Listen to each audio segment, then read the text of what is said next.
Hello and welcome to the Natural State Update. I'm Christina Munoz. If you believe that you knew how to solve many of the problems plaguing society, you would scream the solutions from the rooftops, right? One author left his home in Virginia and traveled to Arkansas not to scream solutions, but to calmly share his insights at a pastor's breakfast. Natural State Update's Jason Peterson was there. Trying to change the country by focusing on politics is a little bit like trying to change the weather by playing with a thermometer. Author J.P. DeGance believes he knows the best way to reverse troubling trends like the epidemic of loneliness, the rise of depression, and the number of children who grow up without a father in the home.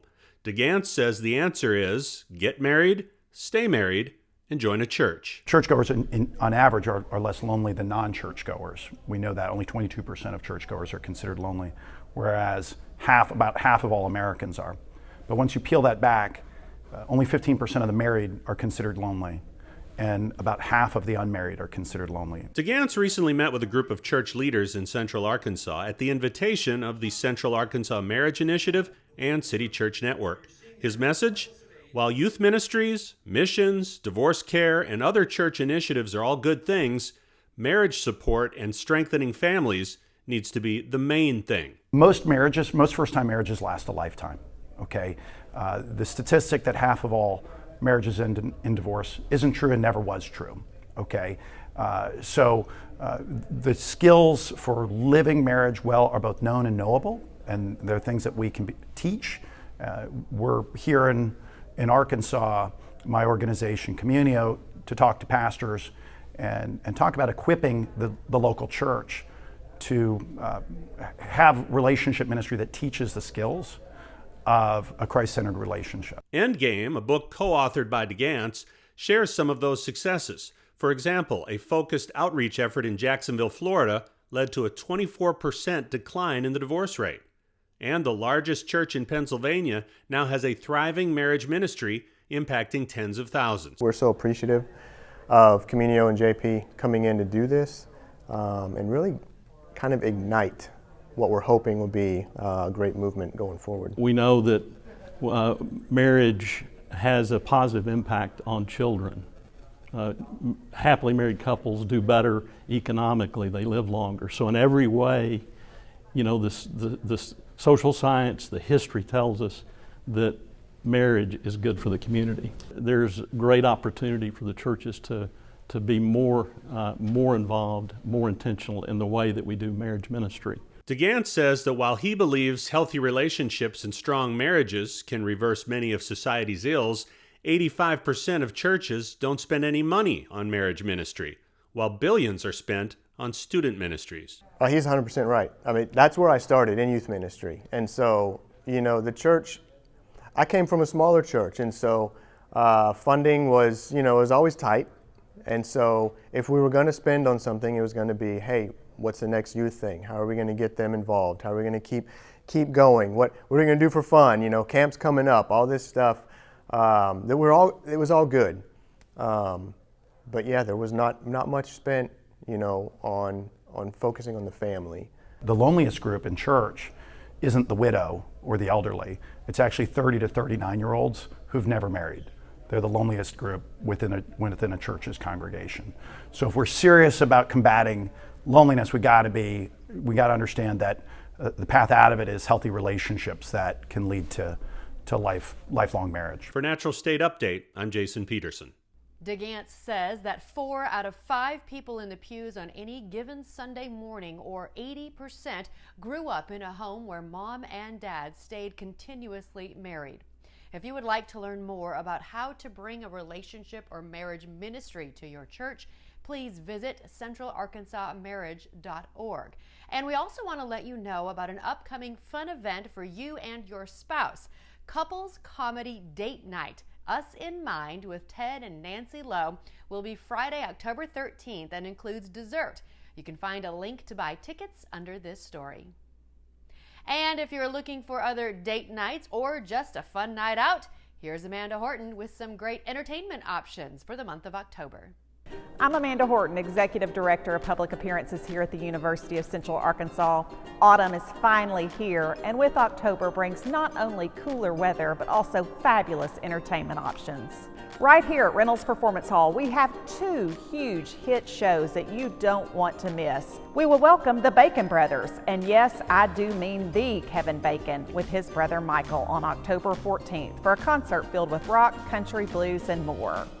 We also have Wheel of Fortune Live, where our audience can win cash prizes.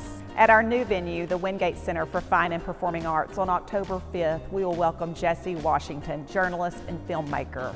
And on October 10th, we will have multi-talented Ben Folds in for a big concert.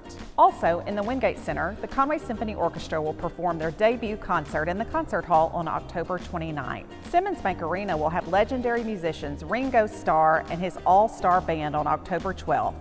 And Alice Cooper, Too Close for Comfort, on October 14th. The Robinson Center has Arkansas's own Ashley McBride on October 15th.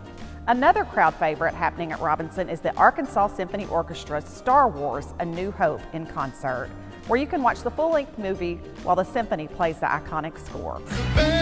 Charts at Pulaski Tech will present musical sensation Clay Aiken and Ruben Studdard from American Idol. Can you believe it's been 20 years since these two competed for the championship? This concert won't be competitive, but it's sure to be filled with beautiful music. Also at Charts, Ballet Arkansas will present Wonderland, Alice's Epic Adventure, which will be a multimedia-infused world premiere production. And finally, on the music front, if you've been craving corn dogs, funnel cakes, or even deep-fried Oreos, the Arkansas State Fair is upon us. Check out their full entertainment lineup. They have so many concert options, including Crowder, Night Ranger, Phil Vassar, Morris Day and the Time, Uncle Cracker, and so many more. There's truly something for everyone at the State Fair. Now let's talk theater.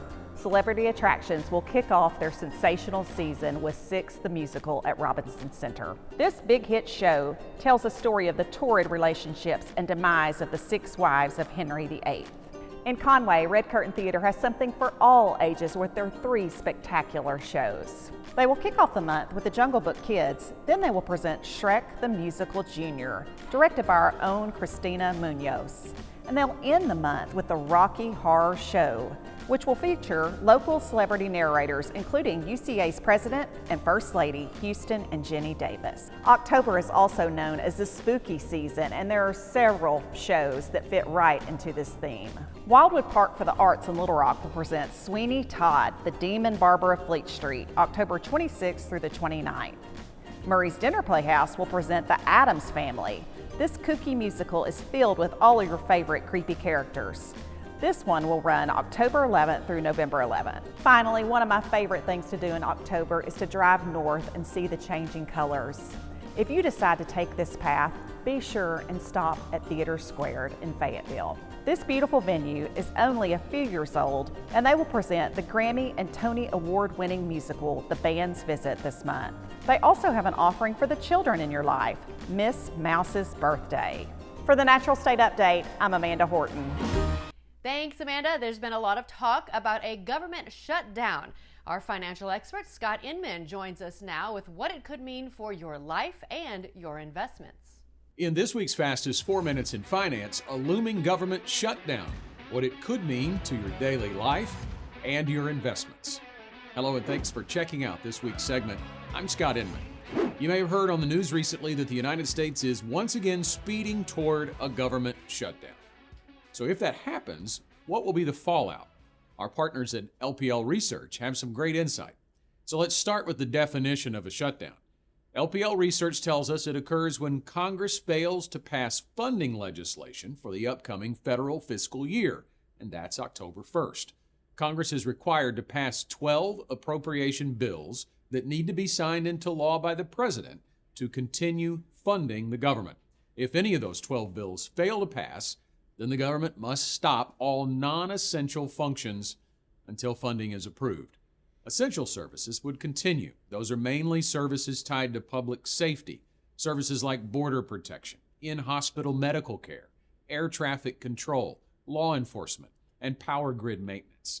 The Postal Service would continue to function. Its funding does not have to be approved by Congress, And Social Security checks, as well as Medicare and Medicaid payments, will continue, as those services also do not require annual congressional approval. Well, the government has actually shut down many times, and we almost always got funding approved very quickly. In fact, since 1976, there have been 21 partial government shutdowns. The most recent was 2018. That lasted into early 2019, but there have only been 4 shutdowns that lasted long enough that operations were affected for more than one business day. And the stock market usually takes a government shutdown in stride. For one, it doesn't make investors as nervous as, say, a government default. In a default, the government exceeds the statutory debt limit and is unable to pay some of its creditors. In a shutdown, the government temporarily stops paying workers who perform some types of government service. Those workers will certainly feel the pain, but it's important to note that they are due back pay once the shutdown is over.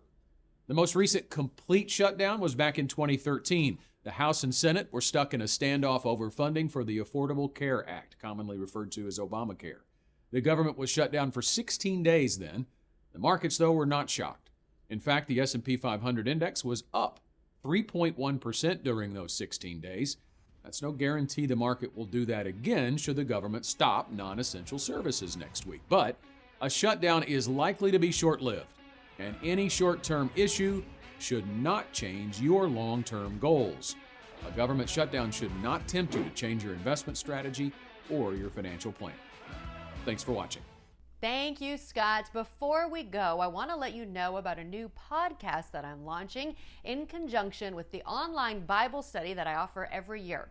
We start the New Testament on October 1st, and with it comes the Every Word 365 podcast. You can find it wherever you get your podcasts, like Apple, Spotify, or Google. The daily podcast will be brought to you by Travel with Friends, and I'll be sharing much more about them, as well as a trip hosted by me along with my family to Israel in 2024. So join us to read every word of the Bible. For as it says in 2 Timothy 3:16, all scripture is God-breathed and is useful for teaching, rebuking, correcting, and training in righteousness. For the Natural State Update, I'm Christina Munoz.